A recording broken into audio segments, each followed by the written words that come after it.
It's hard to argue that carrots are usually the best side dish, but these sweet and savory bourbon carrots just might make a strong case for it.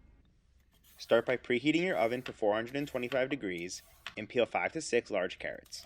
If you can only find the orange ones, that's just fine.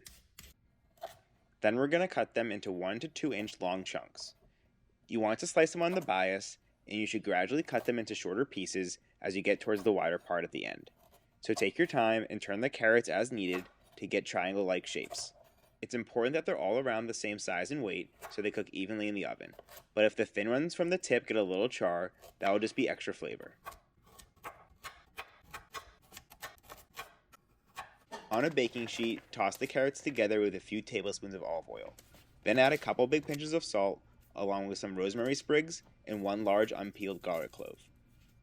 Once everything is well mixed and spread out evenly on the baking sheet, put them in the oven for about 25 minutes. We want them to be very tender but not mushy.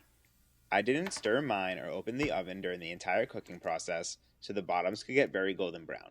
Once they're cooked, take them out before we start the sauce. Melt a couple tablespoons of butter in a large pan on medium-low heat. Remove the cooked garlic clove from the paper and drop it in along with a fresh piece of rosemary.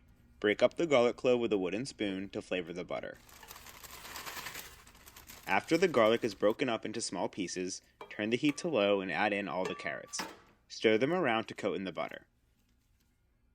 Then pour in a 1/4 cup of bourbon, and turn the heat back up to medium. After a couple minutes of stirring, the bourbon will be mostly evaporated, and it should look like mainly melted butter again. At this stage, you can turn the heat back to medium-low, and sprinkle in about a 1/4 cup of dark brown sugar. Now you want to toss and stir the carrots fairly quickly so the sugar can dissolve nicely into the butter.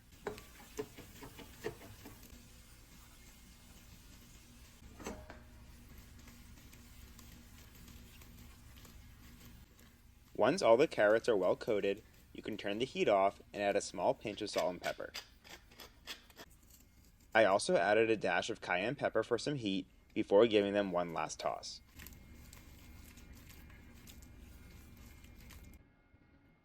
Finally, spoon them onto a serving dish and garnish with some rosemary before enjoying.